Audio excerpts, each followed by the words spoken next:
Iniciando o canal Ciência e Cidadania, hoje com o perito criminal, professor Wilton Soares, aqui conosco para nos trazer um pouquinho da realidade sobre a perícia criminal no estado do Amazonas. Conte para nossos telespectadores, para quem nos acompanha no Facebook, no canal Ciência e Cidadania no YouTube, qual é a função da perícia criminal hoje dentro da estrutura da Secretaria de Segurança Pública?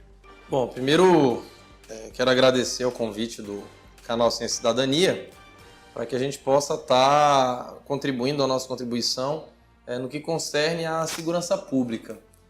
A intenção do quadro é falar sobre essa questão da segurança pública com foco, com o olhar da perícia criminal. Mas o que tem diferente, do olhar da perícia criminal para o outro olhar qualquer da segurança pública? A perícia ela tem uma função muito específica, que é trabalhar com evidências, com materialidade. Ela é a prova que a gente chama a função de produzir a prova, que tem robustez e que inclusive vai poder ser utilizada para que a gente chegue na verdade dos fatos, na real realidade do que está acontecendo. Dentro dessa ideia, a perícia criminal ela vai ter a função, então, duas funções básicas no sistema de segurança. Materializar o fato, ou seja, teoricamente, um crime só existe quando é constatado esse crime de maneira técnica. Então, é um ramo da segurança pública que trabalha de maneira técnica, científica. E o segundo objetivo da perícia seria apontar autoria. Então, a partir do momento que o fato está materializado, você, a partir das evidências técnico-científicas, com técnicas que a gente vai mostrar ao longo do tempo, aqui inclusive no canal, a gente pode apontar a autoria. E aí, apontando a autoria, você tem uma prova robusta que vai servir como base para toda a persecução penal e, no final, ou para condenar o culpado, espera-se, ou para inocentar o inocente, evitando, inclusive, que a gente faça o inverso.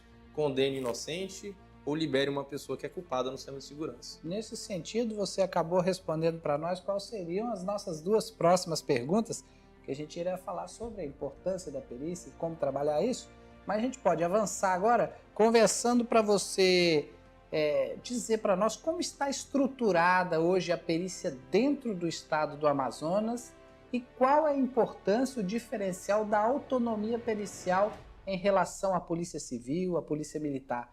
Como funciona isso hoje dentro do estado do Amazonas? Perfeito. A gente trouxe até vamos mostrar para os espectadores, uma espécie de organograma que diz mais ou menos essa estrutura.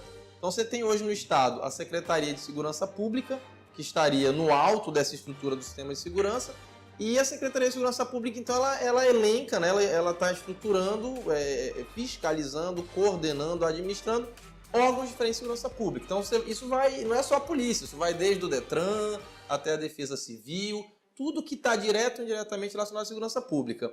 A perícia criminal é um desses órgãos que estão sob a coordenação da Secretaria. Então, você tem, dos órgãos de polícia, você tem principalmente a Polícia Militar, o Corpo de Bombeiro Militar e a Polícia Civil. Junto com a Polícia Civil, ao lado, vamos dizer assim, da Polícia Civil, nós temos o nosso departamento, como você pode ver no fluxograma, que é o Departamento de Polícia Técnico-Científica. Esse departamento ele está diretamente subordinado ao Secretário de Segurança. Por quê? Pelo motivo que a gente falava antes, eu citava antes. A prova pericial ela tem que ser isenta.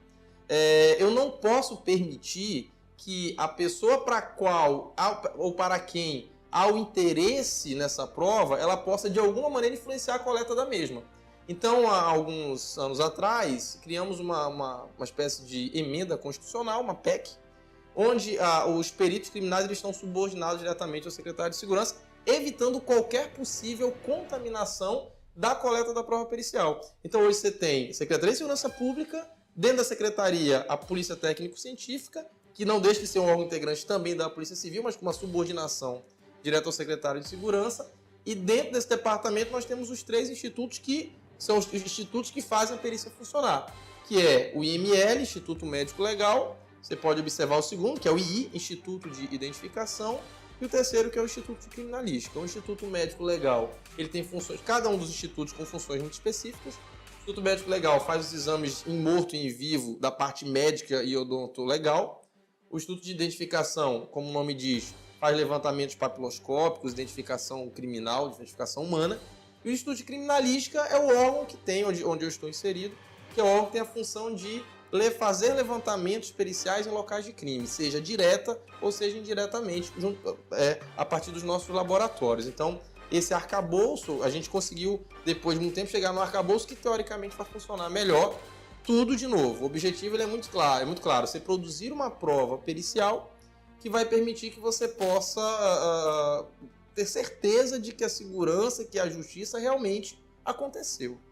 Uma coisa interessante para a gente abordar é que nessa estrutura do DPTC ainda tem um laboratório de DNA que faz a coleta. Você poderia falar um pouquinho para nós de como funciona essa prova do DNA, como que é coletado, o que é feito, como trabalhamos isso? Essa pergunta é ótima. A gente tem um outro slide que mostra a divisão dentro da criminalística desses setores que vão trabalhar. Nós podemos dizer o seguinte, que a perícia trabalha com dois setores. Como vocês podem ver, nós temos as perícias externas, nós temos as perícias internas. As perícias externas elas vão ter a função de nutrir os setores internos. Então, um perito, por exemplo, em local de crime, ele vai... e aí eu tenho locais variáveis. Então, nós vamos ter um setor de crime contra a pessoa, que vai trabalhar com homicídio, suicídio, crimes contra a pessoa. O setor de crimes contra patrimônio, roubo, furto, dano. O setor de meio ambiente trabalha com crimes ambientais.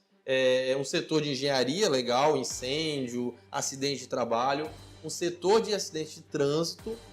E um setor de identificação veicular. Esses setores são setores, como vocês podem ver, que fazem perícia externa, ou seja, onde o perito vai para a rua fazer o levantamento do caso criminal em tela.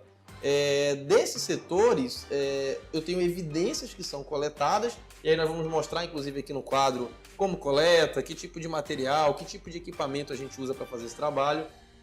E essas evidências elas são, então, transportadas, enviadas para as perícias internas. Pegando o link do DNA, por exemplo, você tem um local de crime, o DNA, por exemplo, é coletado pelo perito do local, de maneira aí nós temos as técnicas de coleta, cadeia de custódia, como isso deve ser feito. Isso vai ser, então, mandado, por exemplo, no setor da interna, que seria o laboratório de genética. Então, dependendo da evidência que se origina, que é produzida e coletada em local de crime, eu vou ter uma destinação variável para um dos locais de perícia interna. Nós temos um outro slide, um outro quadro, que meio que um organograma que resume isso, que mostra justamente isso. Nós temos, olha lá, os laboratórios, que são internos, e nós temos uma série de vestígios, droga, sangue, impressões digitais, documentos, armas, fibras e outros, que vão ser coletados para nutrir, então, esses setores. Então, a perícia ela trabalha mais ou menos em duas grandes áreas, né? Dois grandes setores.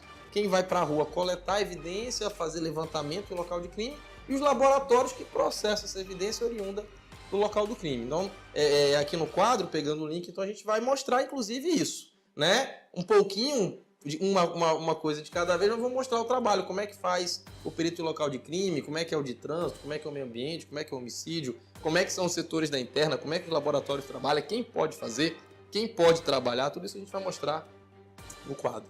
Nesse primeiro programa nosso é para a gente contextualizar a perícia criminal. E dentro desta contextualização, o interessante, Hilton, seria você nos dizer assim, quais as profissões, quais as áreas de formação que podem compor a perícia criminal, desde o médico, do odontologista e as outras demais áreas que podem vir a participar através de concurso público e compor a perícia criminal do Estado. Essa é uma pergunta que a gente recebe muito, né? Quem é o perito? Como é que eu faço? Poxa, é uma área que eu acho espetacular, acho interessante. Eu me interessei, seja pela TV, seja num livro, seja olhando o jornal. A primeira coisa que tem que ficar clara é que a perícia criminal, como o nome já diz, ela trabalha com crime. Então, se é crime, a gente trabalha. Se não é crime, aí é uma outra ossada de outra pessoa. A perícia criminal ela é uma função estatal, ela é função do Estado. Então, o perito criminal ele está, na prática, naquele momento, exercendo um poder de império do Estado. Ele está exercendo uma função estatal. Então, primeira coisa importante não adianta, hoje a gente tem uma série de cursos e propagandas, vire perito criminal, não é assim que funciona. Então, nós temos, primeiro, precisa uma formação superior, né? De preferência com pós-graduação, isso tudo vai ajudar bastante. Por quê? Porque a perícia ela é especializada. Então, para que ela possa ser exercida, precisa de profissionais especializados. Então, eu preciso de uma especialização, de uma formação superior, e aí, a partir dessa formação, o Estado, através de concurso público, ele chama para que os peritos possam, então, fazer o concurso, passar pelas etapas do concurso, fazer curso de formação, fazer academia. Temos que lembrar que o perito ele é policial, então ele também tem toda uma parte de polícia que ele tem que aprender a desenvolver, e a soma disso produz um profissional que, ao meu ver, é muito especializado, que ele ao mesmo tempo é um cientista, ao mesmo tempo ele é polícia. Então, essa conjugação ela não é fácil. Então, a gente tem um concurso público, e aí nesse concurso nós chamamos áreas que são áreas afins à perícia. Então, por exemplo, eu preciso de alguém que faça perícia em computadores. Então, esse é um perito que vai para um laboratório de informática. Obviamente, ele é formado em alguma área afim à informática, engenharia de computadores, informática básica, enfim. Nós precisamos de um perito para meio ambiente, para local de homicídio contra a vida. Eu espero, então, que eu tenha lá um perito formado em biologia, em engenharia florestal. Então, nós temos áreas, a gente trouxe, inclusive, um slide que mostra um exemplo de formação, contabilidade, economia, química, as engenharias de um modo geral. Enfim, eu tenho áreas afins que são afins à perícia. Faz-se um concurso público, você é aprovado, passa pelas etapas e começa a ser a função. Qual é a atribuição? E aí o perito ele tem duas funções, duas atribuições, que é exercer, produzir os exames em local de crime. Esses exames produzem uma série de evidências. Essas evidências elas são utilizadas para produzir uma peça chamada laudo pericial. Essa peça ela é muito forte porque ela vem, né, envolta de uma característica técnico-científica muito grande. A partir do momento que ela é produzida e assinada, ela vai para o judiciário. Em algum momento ela chega às mãos de um juiz que vai ter que julgar uma determinada causa. E aí, ao julgar, você tem uma peça onde praticamente o juiz vai olhar e vai dizer, olha, isso aqui é verdade, isso toma como verdade. Então, além de uma especialização muito grande, você tem também uma responsabilidade, inclusive social, muito grande, que é de dizer a verdade. Produzir e dizer a verdade para que você possa dar solução aos crimes. Então, é mais ou menos isso que a gente faz. Finalizando essa primeira parte do programa, na próxima semana vocês vão acompanhar a apresentação dos materiais que são utilizados no dia a dia da perícia criminal. Acompanhe conosco. Obrigado pela sua presença, Hilton Soares, e até semana que vem, com a apresentação das ferramentas utilizadas pelos peritos criminais no seu dia a dia.